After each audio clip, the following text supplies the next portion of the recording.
Assalamualaikum warahmatullahi wabarakatuh. Melanjutkan pada semester 2, yaitu pada indikator pencapaian fikih, yaitu menunjukkan contoh tata cara sifat sholat fardu, sholat sunnah, dan sholat dalam keadaan darurat, sujud, adzan, dan istiqomah, berzikir dan berdoa setelah sholat, puasa, zakat, haji, dan umrah.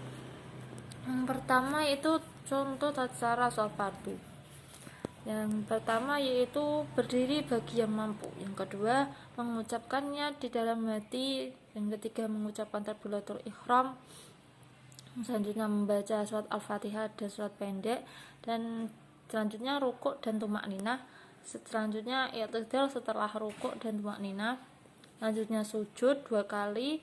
Langsung duduk di antara sujud, lalu duduk tasyahud akhir, terus membaca doa tasyahud akhir, terus membaca shalawat nabi, dan terakhir salam. Selanjutnya itu contoh tata cara sholat sunnah, yaitu sama seperti sholat fardu, akan tetapi berbeda pada niat dan rakaatnya saja. Itu selanjutnya sholat dalam keadaan darurat. Sholat dalam keadaan darurat yaitu dengan cara sholat dengan duduk, atau sholat dengan berbaring, atau sholat dengan terlentang. Dan selanjutnya itu tata cara sujud dengan benar. Yang pertama yaitu kening dan hidung menempel ke lantai. Dan yang kedua, kedua tangan menempel ke lantai dan diletakkan sejajar di bahu. Yang ketiga, punggung lurus, kedua lengan diangkat dan tidak menempel ke lantai. Selanjutnya yang keempat, lengan atas dibuka sehingga jauh dari badan. Dan yang kelima, lutut menempel ke lantai. Dan yang keenam, paha jauh dari perut. Yang ketujuh, jari-jari kaki mengarah ke kiblat. Yang kedelapan yaitu kedua tumit dirapatkan. Nanti itu tata cara adzan dan iqamah. Yang pertama yaitu muadzin dalam keadaan suci. Yang kedua, menghadap kiblat. Yang ketiga itu memasukkan jari ke telinga. Yang keempat, berdiri. Yang kelima, menyambungkan tiap 2 kali takbir. Dan yang keenam, menambah kalimat asyhadu yaitu yang keenam yaitu menambahkan kalimat as-sholatu khairum minan naum ketika sholat subuh. Dan yang ketujuh, menoleh ke kanan pada kalimat hayya 'alal sholah. Dan ke-8, menoleh ke kepala ke kiri ketika mengucap hayya 'alal falah. Yang keenam yaitu tata cara berzikir dan berdoa setelah sholat. Yang pertama itu membaca istighfar 33 kali.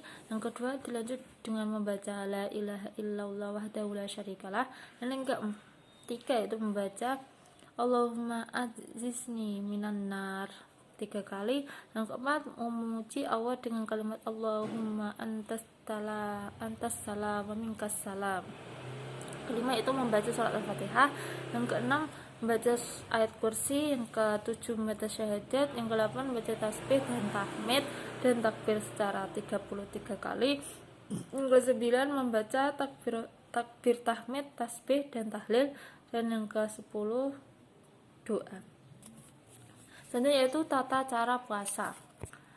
Tata cara puasa itu yang pertama, niat puasa, menahan lapar dan hati dari perilaku keji. Yang kedua itu melaksanakan makan sahur. Yang ketiga, mengetahui imsak.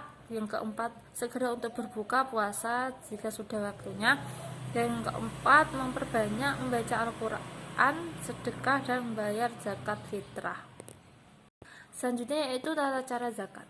Yang pertama yaitu membayar zakat fitrah dalam bentuk makanan atau uang sebesar 2,5 beras.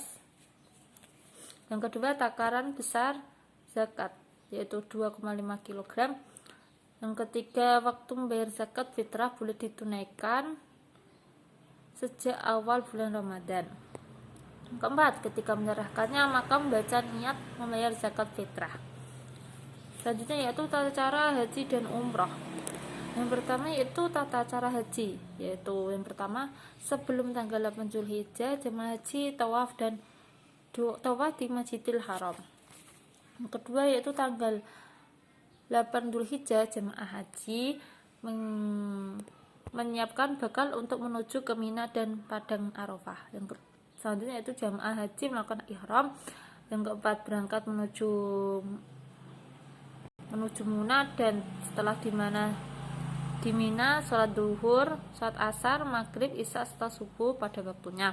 Dan tanggal 9 Dzulhijjah menuju kepada Arafah untuk wukuf. Selanjutnya itu wukuf mulai dari terbit fajar tanggal 9 Dzulhijjah, dan selanjutnya itu tanggal 9 Dzulhijjah malam menuju ke Muzdalifah untuk mabit dan mengambil batu untuk menuntar jumroh. Selanjutnya itu pada tanggal 9 Dzulhijjah tengah malam untuk melakukan ibadah melontar jumroh. Dan selanjutnya tanggal 10 Dzulhijjah melempar jumroh sebanyak 7 kali ke jumroh Aqobah. Yang ke-10 yaitu tanggal 11 Dzulhijjah yaitu melempar jumroh sambungan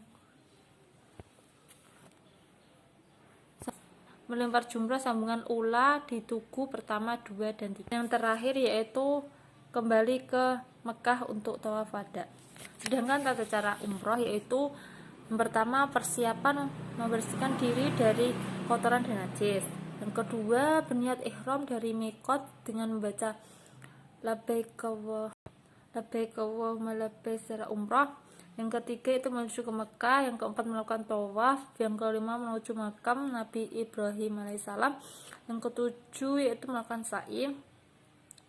Yang ke-8 yaitu bertahallul. Sekian dari saya pada semester 2 indikator pencapaian fikih. Wassalamualaikum warahmatullahi wabarakatuh.